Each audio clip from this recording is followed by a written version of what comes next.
Hey, thanks for joining me. I've been a big fan of Mike Mignola once I grew up and matured and pulled my head out of the proverbial ass and realized how good he was. Like a lot of people my age, I was introduced to his work long time ago, and I was either kind of indifferent to it or didn't pay attention to it, or in certain cases, like that X-Force issue that everyone knows about, straight up hated it. But once you get older and you start kind of broadening your taste, you suddenly realize how good an artist actually is. And that seems to be a reoccurring theme with Mike Mignola. He's just got I see him referred to a lot of times as an artist's artist, meaning like, people who are in the comics industry always seem to look at his work and go, this is a guy who's got real talent.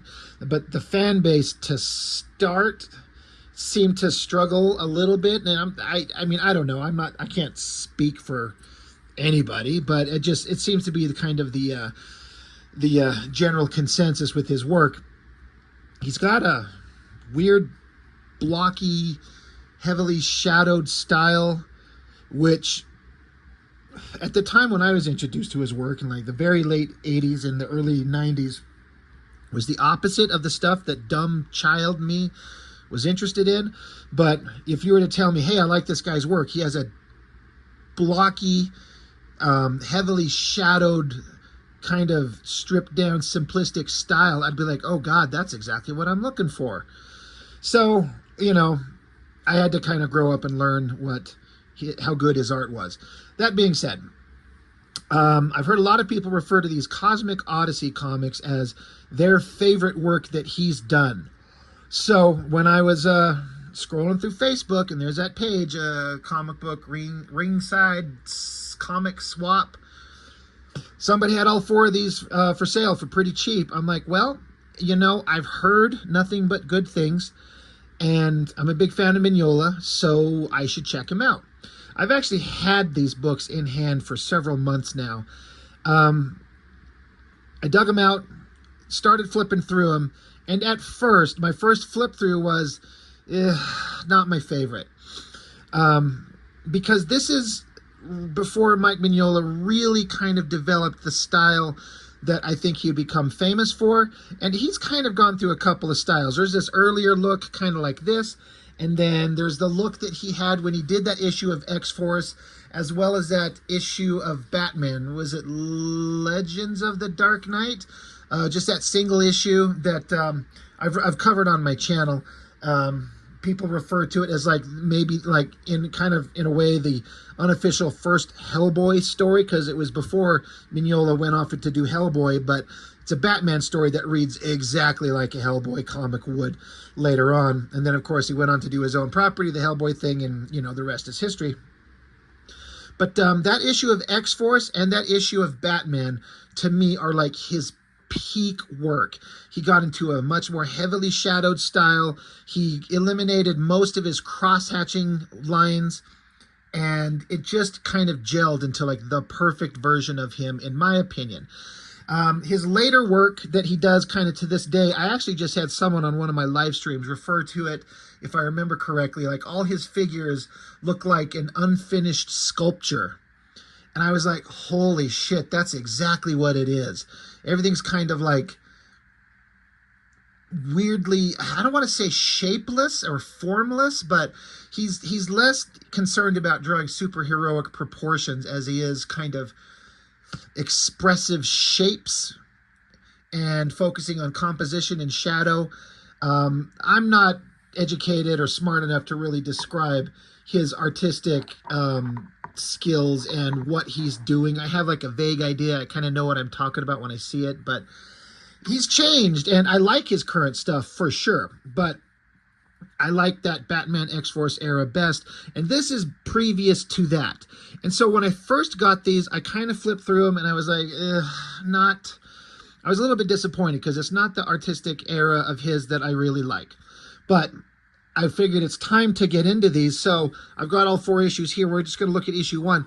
I have to say, I am pleasantly surprised, because two things happened. God, sorry, I'm just kind of, sometimes I get comics from that place and they're kind of beat up. They're secondhand books, but these books these guys gave me are in like fantastic condition. Like they're really, really nice. It's got that square bound back, which is kind of cool, but it's kind of hard when you're trying to flip your book open and lay it flat. But two things happened when I was reading this. One, as I was reading the story and just kind of paying attention to the art, rather than just doing like I said, when I got these, I did a quick flip through. I was just kind of like doing this and just kind of glancing at it. I'm like, it's not the heavily shadowed gothic kind of X-Force Batman early Hellboy era that he did, so it wasn't my favorite. But as I read it, I started to like it more and more. I could see all those things about Mike Mignola that make him who he is. And I started to like, I was really enjoying it. I could see all the things about him that I like. No, it doesn't have the specific finish that he developed later, but it looked good enough that I was like, okay, I'm actually really into this. That was the first thing that was a pleasant surprise. Once I gave it a good actual read, I enjoyed the art, and I understand why people like it. I'm a big fan. I was even pondering like getting rid of these after I was done with this, but with these reviewing the books. But now I'm kind of like, no, I'm actually into this art now. The other thing that was kind of surprising to me is I try to read a bunch of these old comics that I've never had before, and reading them for the first time, sometimes I cannot get into this shit. There's some books that have come out and I've tried to read them, and I'm like, I can't. I cannot read this. This is boring me. It is not interesting. I am happy to say that as I started reading this, I was kind of expecting to just have it not catch me, but I was kind of got into it. I was kind of enjoying the story. Part of it is that if you watch my channel, you know that I don't read a lot of DC stuff just because I grew up Marvel. And, you know, I read a few Batman comics, a few Superman comics, but ultimately, when I was younger, I started gravitating towards Spider-Man and the X-Men and all the things like that, the Punisher. I was a Marvel guy, and then, of course, I was all into the Image comics, and then off we go. DC, I didn't read much of, so I don't know much about these characters. Like some of these characters, like, okay, I knew Darkseid. I don't know who that is. Superman, Batman, some version of Green Lantern, don't know who that is, don't know who that is. Martian Manhunter, Starfire, don't know who that is. Like, I don't know who these characters are. But that unfamiliarity kind of worked in as much as I'm like, I don't know who these characters are. So, but I was kind of interested in the story, what was going on. I was digging it. So it was a pleasant read, and I'm really glad to be able to say that. I should have Googled this. Jim Starlin, the writer, didn't he write the Infinity Gauntlet? I feel like I need to search that up. I shouldn't waste my time. Maybe I'll edit this out. Maybe I'll just leave this in.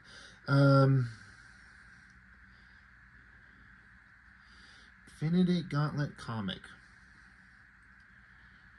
Do. Yeah, okay. Yeah, Jim Starlin. Okay.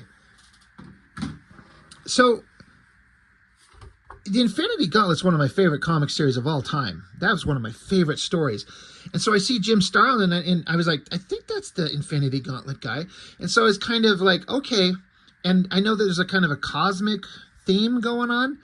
So maybe this will be good. And I kind of feel it's got an almost Infinity Gauntlet-ish type story. Something big is happening. The characters have to get together and solve a problem. Granted, I've only read this first issue. I don't know how everything turns out, but this galactic stuff, Jim Starlin, that seems to be what he's really good at. So that's another thing in its favor. So Mike Mignola penciler, Carlos Garzon, don't know who that is in terms of inkers.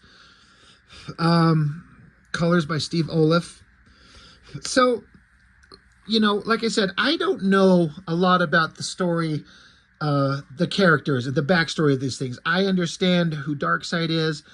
I'm aware of boom tubes, but I don't know how or where or why. It's just things that, like, and I don't need to know. If a comic is doing its job right, it's telling you enough. I really like the city shot, really well drawn background. in Gotham City 6 months ago. Then boom, loud noise, a boom tube, a bunch of creatures come out. Now it says here, New Gods and the Demon created by Jack Kirby. So I assume the New Gods are, at least these creatures are part of that. They look like Jack Kirby designs. Again, I'm not an expert on Kirby by any means, but that looks like something he'd come up with. So I'm digging it. And Mike Mignola's work, I can see it. He would do it very differently now. And just a few years after this comic, he would do it very differently from what he did here. So, like I was saying, he's got different eras to his artwork. And this is not my favorite, but it looks really good. Mike Mignola's strength, one of his biggest strengths has been his storytelling. And that more than anything will help an artist sell a book. But boom tube opens, a bunch of monsters pour out. They're talking about the occupation of Earth is about to begin. Giant explosion. You got Superman and somebody. This guy on the cover. I don't know who that is. Light Ray. I never heard of this character. I have no idea who Light Ray is, but I don't need to enjoy the story. He's there. He's a good guy. He's with Superman. Awesome. So they show up, they kick some monsters' ass, and, dismantles their guns. I like that shot right there with his hand coming forward, the guns disintegrating, falling apart.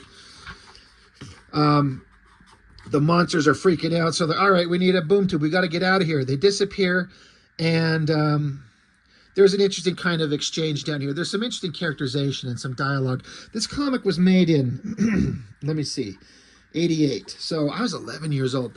There's some parts in this book where I feel like it still holds up story-wise, but there's one or two places where I feel like the dialogue feels dated. Like, I don't think anyone would write Batman this way.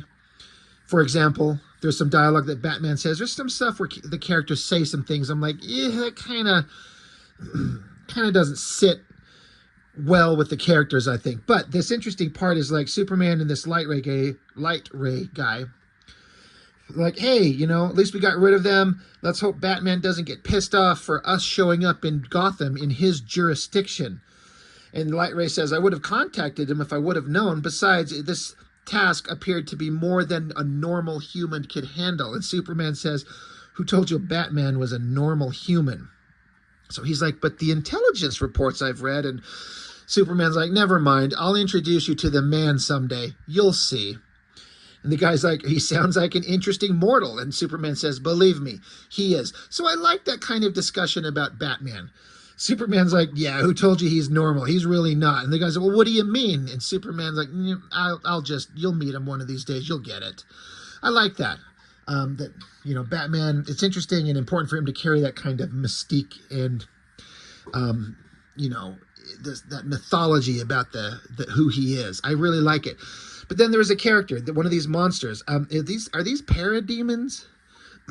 It doesn't say, and I don't know, but I know those are creatures from Darkseid's world. Either way, this big monster, he says, like, I have been left marooned. This can't be. I have no mother box to summon a boom tube. I have no supplies, no food. The only the weapons I carry, and a now useless short-range radio. What will I live on? How will I survive? And he's like, oh, please, great Darkseid, have mercy on me. So this monster, who I think was shown right here in the center, I think that's supposed to be him right there. He's trapped in Gotham 6 months ago. Now, we transfer over to some barren planetoid and Alpha Centauri 2 weeks ago. So now we're 6 months forward. Boom tube opens, and out comes this thing. Another character that I've only seen, and the names are vaguely familiar. But again, I don't know anything about the Mobius chair and Metron. Sitting there kind of just like out of sorts. Says he's no longer the man he once was. He's just sitting here. Like something's wrong. There's this interesting, like, Mignola's drawn, like, it's the same face, but there's this little dot on the bottom of his chin, and then it falls here, and then it falls there, like he's sweating, bleeding. I don't know. Giant explosion of power, but it says he and his ruined craft contain secrets I, great Darkseid, crave. I like the way Mignola draws Darkseid. I'm not sure what is considered the proper way to draw him, but he draws him as a very square, blocky shape. And I kind of like that. I know that Darkseid is a big, thick monster. I have to say, not knowing much about Darkseid, reading the story and the things that kind of come up, I feel a similarity to Thanos. And in the Infinity Gauntlet, you got a very powerful villain who's very smart, got all kinds of megalomaniacal plans, and he'll join up with others, good guys, if it suits his needs. I don't know. I felt kind of a character connection in the most basic way from Darkseid and Thanos over at Marvel. But again, I know very little about Darkseid, except he is the ultimate evil in the DC universe. But Metron, he's catatonic or something like that. So Darkseid and his little monster guys show up. They need something from him. So they dig into him. And their bio scans are completed. Molecular scan complete. What do we do with them? They're like, well, let's bring him along. Even after we collate all this data, there will remain mysteries. And perhaps the final answers will have to be wrenched from Metron's shattered mind. So Apocalypse has plans, and they're trying to get information out of him. I gotta say again, I really like the way that Mignola draws him. I've never really read too many comics with Darkseid in. In fact, if I think about it, the only comic that comes to mind where I've ever read Darkseid is actually in as a character, because I've read so few DC comics, is the Batman Superman comics, drawn by Michael Turner. And I know that Batman's facing off against Darkseid and somehow outthinks him for half a second. And that's the only time I can remember seeing Darkseid in a comic that I read. So again, I know very little about him, but the way he looks, it's impressive. Again, very squared off shape. But I'm very familiar with the planet, with the burning holes in it, whatever it is. Looks very Kirby, got the Kirby crackle everywhere. And then he's talking about, he says, I doubt even the acquisition of the anti-life equation will appease me. I've heard of the anti-life equation. Don't know what it is, or at least I didn't before this book. But yeah, he's sitting here, his inner monologue about how all these things are going on and brilliant Darkseid needs all these things, but Metron has some findings with answers that is going to help him achieve his goals. But he says, worse yet, the aid I must have. He's basically saying that he needs help. He can't get the answers that he needs for this impending situation on his own. The help that he needs lies beyond the boundaries of his realm. I am forced to seek it in the camp of my enemies. The powerful deviants and monsters I have surrounding myself will be of no help in this struggle. What I need now are heroes. So again, I really dig these shots. I feel the Kirby vibe, but also filtered through Mike Mignola. So now we're on Gotham 1 week ago. So we started out 6 months ago, then 2 weeks ago, now 1 week ago. Batman's in Gotham. It's weird to see him in bright daylight. I mean, there'd have to be some situations where Batman has to go out during the day, but you almost never see that happen. And then there's some stuff here where I kind of felt like it felt a little goofy, a little weird. Not this. Batman's helping Jim Gordon. They find an area of town where people are disappearing. And so Gordon's like, we can't figure it out. So Batman's like, well, I'll see what I can figure out. I will, he's going to figure it out the hard way. Basically, he's going to use himself as bait. So he puts on a trench coat and like a fedora, but he's still in his Batman outfit. It feels like, this feels kind of stupid. I understand he still needs to be in his costume, but just like he just puts on a coat and a hat and just wanders around this scary part of town where the word has got out. Everyone's like, no one go to this part of town because people are disappearing. So he's kind of alone. And while he's walking around, some monster lifts up the manhole cover and clanks it back down. And Batman, ever the detective, he hears that. He's like, oh, the manhole. Of course, the cops would never think to look under there. So he goes to get into the manhole and go digging under it to find out. Like, okay. But again, just Batman just throwing a coat and a hat on. He's like, I'm in disguise. I'm in disguise. No one will know who I am. No one will suspect it's Batman. So down into the sewer. Okay, there's some dialogue that for Batman really does not fit. Like, I don't have a problem with any of the dialogue or anything going on in these books, except for some of the stuff with Batman. I understand it needs to have like inner dialogue, his inner thoughts, especially in a comic from 1988, kind of like the aesthetics of what readers are kind of used to and what kind of works. And sometimes some things kind of go out of fashion. You know, it changes. But Batman's like, all right, guess there's only one way to find out. So he goes down into the sewer, and the text, his inner thoughts, Batman's inner thoughts are, ready or not, here I come. Like, that's something Spider-Man would say. Batman, nothing. He wouldn't say fucking shit. We don't need all this dialogue of Batman's inner thoughts, really. Very little of this is necessary. We just need the visuals. We get it. Batman's searching. But the dialogue, it says, whoever or whatever was here has beat a hasty retreat. Fortunately, no one passes through an area without leaving their mark, such as a scrape on an old flagstone. Odd. It's up rather high on the wall. Eureka! Footprints on the silt built up on the floor, but look at the size of those impressions. My prey must be a giant. Like, this dialogue is not working with me for Batman. It says, I round the corner and the smell hits me. It's the odor of decay, like the lair of some wild animal. I found it, my quarry's hideout. It's not at all what I expected it to be. Basically, he goes searching around and finds, like, there's this giant chair. So he's like, yeah, kind of like I thought. Whoever I'm chasing is giant. He's big. He goes into another room, and he finds a bunch of strung-up, dead, rotting bodies, including one of a cop. So he knows that he faces some kind of cannibalistic alien thing. And he says here, this thing will not be allowed to continue its vile ways. Like, yeah, that's what Batman would feel, but the expression of the dialogue feels so off-model for me.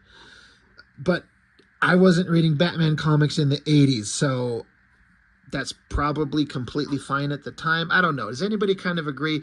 I doubt anybody who read this in real time in 1988 had a problem with it. So this is just me reading it way after the fact and just kind of like, some of this doesn't work in terms of just the dialogue. The visuals are great. The story is awesome. I love all these little panels of Batman looking, and here's his tunnel, a big giant foot. Batman grits his teeth. There's a gun. A creature comes out. And Batman notices there's this giant-ass monster. He's like, yeah, he's huge. The stuff of nightmares. I tell myself to stay out of sight and return later with backup. It's the only sensible thing to do. But then he's like, but I remember the dead bodies over there. So Batman, being ever the badass, maybe stupid, is he just goes on to fight the guy. So he kicks the monster's gun out of its hand. Okay, awesome. But giant monster was way quicker than Batman was expecting. Grabs Batman, throws him up against the wall. Monster comes diving at him. Batman does a couple of kicks to his face. God, the guy doing the sound effects. It's ka-thud, ka-tow, ker-crash, ka-thok. This guy likes the ka. Ka-thok, ka-thud, ka-tow. It's just all these sound effects. I'm never a fan of these. It's very, very rarely needed. I don't need this kathok to feel or hear the impact of Batman getting punched. To me, it interrupts the flow. I do not like it. I also understand I'm in the minority here. Most people are all about, gotta have big sound effects everywhere. Not a fan personally. Anyway, beats the shit out of Batman. And the dialogue from Batman, inner dialogue says, and in my line of work, you got to know when you've been beaten. You got to change your tactics. Big monster pulls out a knife. Batman gets into the water and grabs the gun that he kicked out of the monster's hands. And he's like, I don't like to use weapons, especially guns. But he's like, I'll do it if I have to. So he gets out the gun, tells the creature to drop it. The creature jumps, and Batman's like, I don't know if this creature even speaks English. Maybe he didn't understand me. I don't care. Boom, shoots him. Blows a hole through his chest. So Batman drops the gun. He's like, so uncivilized. Drops the gun, and he's like, well, I'm going to go call Gordon and get them to come clean up.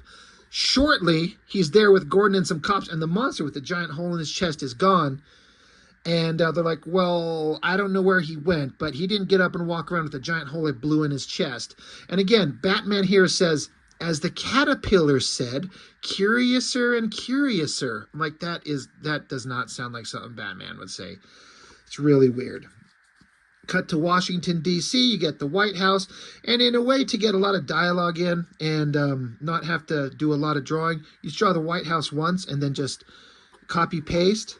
They want to have, someone wants to establish diplomatic relations. They've got an ambassador waiting outside, and so we go inside the White House, and then here's this creature. It says this guy is Lonar, L-O-N-A-R, Lonar. He arrived on a flying horse. And once again, we did get the White House shots, and just repeat them. Get you through a page really easy. And they're saying, this guy's here. He wants to talk to him, but he also wants a certain group of other people here with him to meet with him to establish diplomatic relations, starting with Superman. So now the text boxes become a different color, so I'm guessing this is Superman's inner dialogue. He's like, I am not sure I like this new administration, but they'll have to learn I'm not one of their errand boys. But it's an interesting group of people they asked to show up. John Jones, Martian Manhunter, Starfire from Teen Titans, the ever-personable Batman. John Stewart, formerly of the Green Lantern Corps. And lastly, an old man with the unusual name of Mr. Blood. I didn't know who this guy was at first. I'm like, who the fuck is an old man named Mr. Blood? And Superman's like, I don't know why he, Mr. Blood, was included among these heavyweights. But anyway, mysterious new guy. He's there, and Superman's like, what the hell do you want with us? None of us are diplomats. The guy's like, well, Highfather will explain everything, Superman, if you follow me. So he gets out the mother box, opens up a boom tube, and transport them all. Now, this is another thing where I don't know the story of this. I've heard the name New Genesis, but I didn't know what it was. But this book at least kind of explains it. New Genesis, every time I see it, the place knocks my socks off. It's paradise. And it's hard to believe they've been in war with Apocalypse for the last few centuries. So I'm like, oh, okay.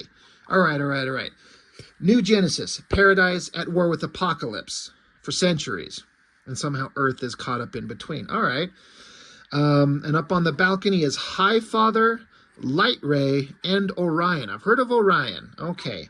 Pretty awesome spread. Again, I don't know much about these characters. I can kind of feel the Kirby designs in there and Mike Mignola's work. It all works. So then, they show up like, hey, what's all this nonsense requesting us as ambassadors? And the guy's like, well, I see our little deception didn't fool you. And Superman's like, come on, Batman as a diplomat? Like, come on, really? It's like, yeah, I know, but we needed to assemble you as quickly as possible. This seemed the easiest way. I apologize for the deception. So all the characters are going along, and the Highfather, he's like, look, there's a reason I've got somebody here, and they're like, holy shit, it's Darkseid. So Superman just instantly jumps into battle. He's like, it's Darkseid. We're not even going to wait. He goes to attack, and I like how he just get his ass bitch slapped, sent flying. I do have to say, in terms of visual language, it's interesting. I don't feel like it necessarily hurts the comic, but you'd think this revelation of Darkseid here would be more than just this little tiny panel in the bottom corner of the page. Most other artists would make that the big selling point of the image. And that's either good or bad, depending on your approach or what your thoughts are. The bigger you make that panel, the smaller everything else has to get. So your storytelling has to get really concise. So it doesn't always need to be that way, but I feel like this kind of warranted even like a page turn, like where they arrive here and then you flip the page and then it's like Darkseid is here in a big full shot. So I don't know, it's just a choice. Mike Mignola chose, I'm assuming he got, I doubt this is Marvel style, you just get a plot and, Mignola just gets to draw it. However, I assume he probably got full script on page, whatever, 5 panels on panel 4, Darkseid's there. And he kind of chose to keep it this small little thing. But I kind of feel like it would be bigger and more bombastic. Anyway, it's irrelevant. I don't need to spend several minutes talking about it. But yeah, Superman gets his ass smacked away. And Superman's picking his ass up, and he's like, all right, you may have got me once, but I'm not done. And they're like, wait, hold on. Look, Darkseid is on our side for this one. Like, what are you talking about? He says, New Genesis and Apocalypse has formed a temporary alliance because of the deadly crisis we face. This menace also threatens your universe, which is why you were summoned.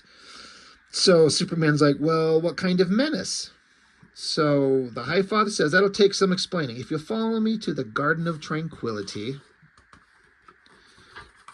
I gotta say, this is kind of nothing, but see that figure of Superman right there? And then see his little tiny ankle and foot there. I feel like I've seen that type of rendering of a foot done by the likes of like Portasio and Jim Lee and Silvestri.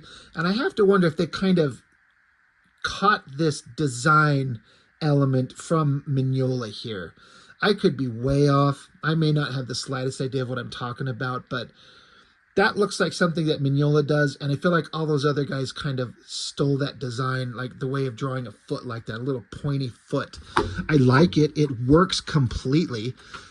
That's neither here nor there. So anyway, now we get lore dumping, where they explain a lot of stuff. Now this helped me because I don't know shit about this, and this is good. I could point out some certain comics by certain creators who just throw characters punching each other page after page and don't bother to explain anything, and you're just left wondering like what the hell's going on. But at least in this, you know, this whole issue is essentially set up, I should say. This whole entire book one is set up for the adventure to come. So he explains how long ago.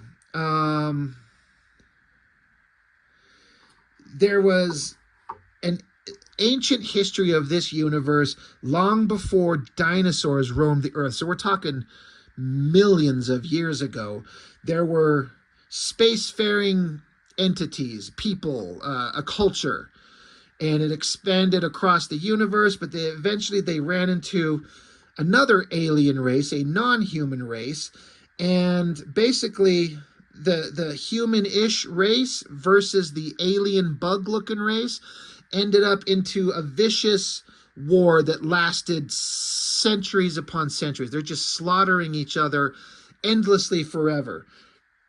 But eventually, they had a breakthrough, the human-looking element to this war.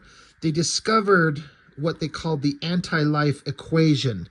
They said it took them nearly a century to perfect the technology needed to properly utilize the equation, then decades more to construct a weapon that could focus the anti-life's power. So again, I've heard of the anti-life equation, but I don't know what it is. So this was explaining it to me.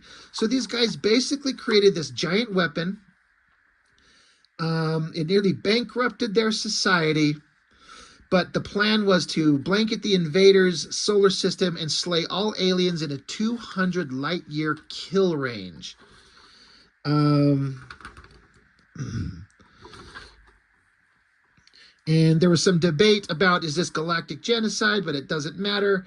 But there also some debate about, there were scientists who said that they can't predict the anti-life's energies. It could be uncontrollable, but the war, you know, demanded a resolution. So they said the enemy has to die. The gods of light and darkness were on our side. Their cause was just. So they get all these people together, and the leader of the group, he pushes the button, and basically the anti-life just destroys their planet. The energies get released, and it doesn't kill their enemies, it kills them. Yeah.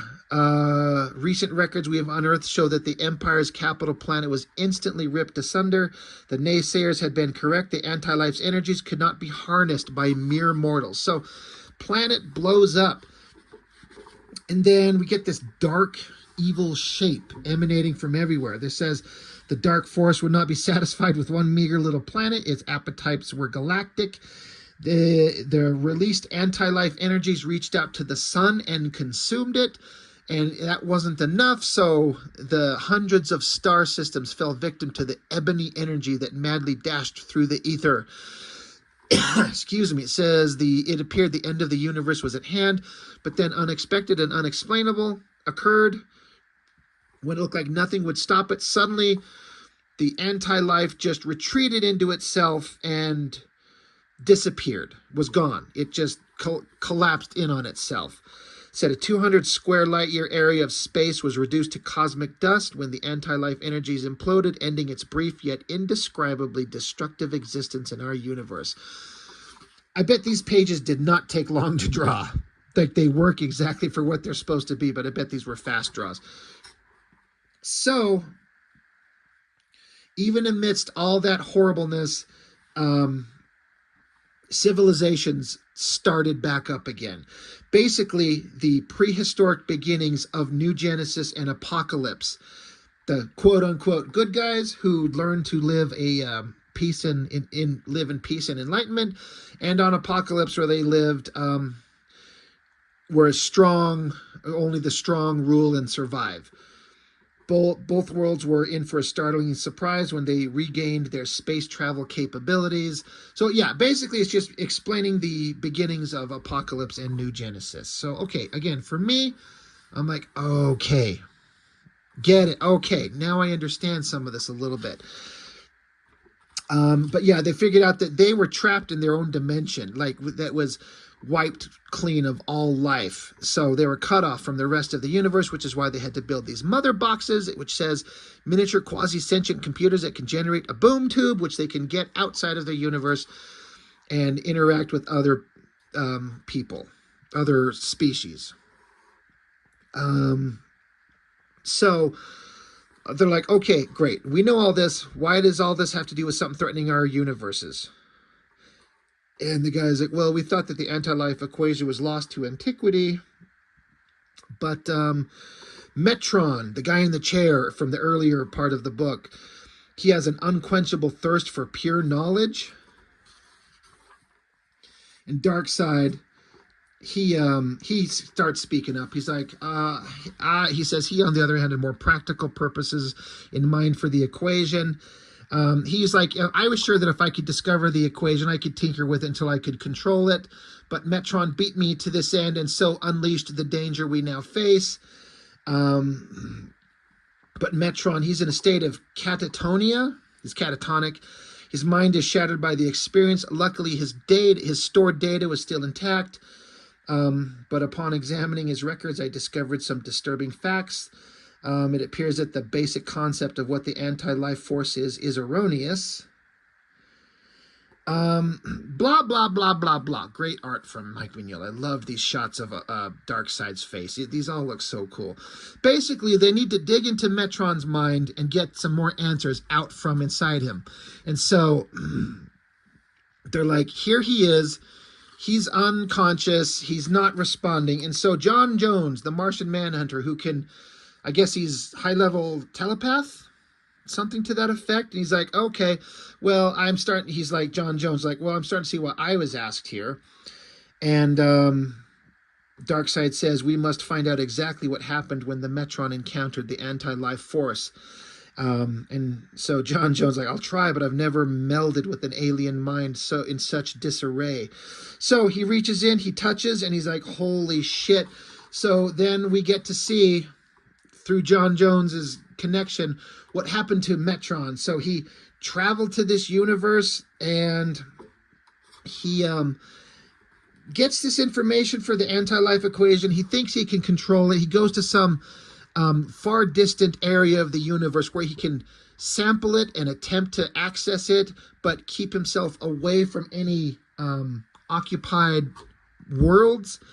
But he activates it. And upon doing so, he discovers that he had no idea just how bad this thing was. And I guess what they discover is that the anti-life equation, it's not just an energy. It's not just a resource that you can gather. It's like an actual sentient being. It's a living entity of some type. And Metron, he realizes what a fuck up he just made. He's like... this is like the worst thing I could have done. I'm so stupid. So he tries to get out of there, but the anti-life equation, like, somehow sends, they call them aspects, like little microscopic parts of itself, kind of like travel outside of the portal that Metron escapes from, kind of gets out with him. And escapes into our universe. Four separate entities. Metron lies catatonic, which is where Darkseid found him, and that brings us up to the current understanding. So the anti-life equation is a living life form of some type, pure, super evil. And at some point here, they explain that the anti-life thing cannot be in our universe, but these little microscopic parts of him can be. And the most important part is there are four specific points in the universe: Earth, Alpha Centauri, Thales Minor, which is Thanagar, the bird people, right? And Pegaron. I don't know what these fucking things are. Anyway, these four very specific points in the universe.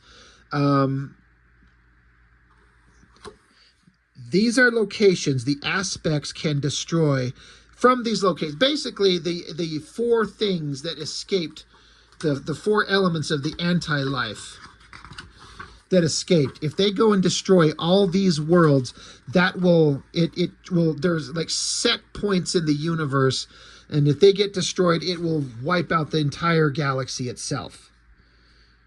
Everything would be wiped out and gone. So there's a lot of pages of a lot of talking heads, but it all makes sense. And so, yeah, he says here, the Milky Way is a precariously balanced jewel, millions of stars intertwined and independent on each other. Those four star systems on the screen, knock out any two of them, and the Milky Way will collapse in on itself. So all the characters are like, holy shit, are you kidding? Is that true? Is this true? Greenlander, John Stewart's like, Superman, is this true? And Superman's like, I don't know, this is beyond me. They're like, basically they understand, like, this is what we need to correct. We need to fix this. So Darkseid's like, well, I have devised weapons that can stop these creatures. So Apocalypse gives one to Batman. He's like, these things can stop these creatures. So this is the mission that we're on. And so again, I appreciate how all of this story, it's all set up. We're setting up how bad the evil is, why we're together, why we're working with Darkseid, and how this is going to get fixed. So they have to break up in groups of two. Orion and Superman, Lightray and Starfire, Batman and Forager. Again, I don't know who Forager is. I have never even heard that name. They're going to go to Earth, and John Jones and John Stewart go to the other place. So, all right, so they all go in their own separate ways. We've got important things to do. So there's Superman and Orion, Starfire and Lightray, and John, and then Batman and Forager again. Who the fuck is that guy? When they get on Earth, I think that this is interesting because they get there and Forager's like, Batman, where are you going? He's like, to make a phone call. So Batman gets on a payphone. Did he put a dime in? I mean, isn't that what phone booths cost in 1988? Is it a quarter, a dime, whatever? Anyway, this is Batman. I've got a job for you. There's a man on the planet of New Genesis. Name's Darkseid. I don't trust him. I'd like you to keep an eye on him. Can you handle it? Great. Be talking to you. And so the guy's like, who is that? And Batman says, a friend. I was personally like, who the fuck did Batman call that he can ask somebody to keep an eye on Darkseid on New Genesis? Like, I have no idea who that is. So as a reader, I'm like, oh, what's that going to be like? I'm legitimately interested. But meanwhile, there was the last little guy, the odd man out, Mr. Jason Blood. They referred to him as Mr. Blood, but Jason Blood, I'm like, oh, right. Etrigan, the demon, right. Okay, and I don't understand how they're separated. I know only the most very basics of the demon Etrigan. But they're separated or something, and they're like, I'm sorry, we have to do this. There's a reason for it. Probably like, we had to trick you to do this because of the greater good. Anyway, I didn't expect this to go 44 minutes. I'm sorry if you just sat here and listened to me kind of give like a new reader's play-by-play of the basic story. But like I said, I have to say, I was kind of surprised. I feel like, in a way, I'm reading like the first chapter of like the Infinity Gauntlet, which I really like. Major threat, galactic stakes, a collection of heroes to go out and solve problems, a villain joining us because we have common goal, common cause, and I was like shockingly interested into the story. So thank you.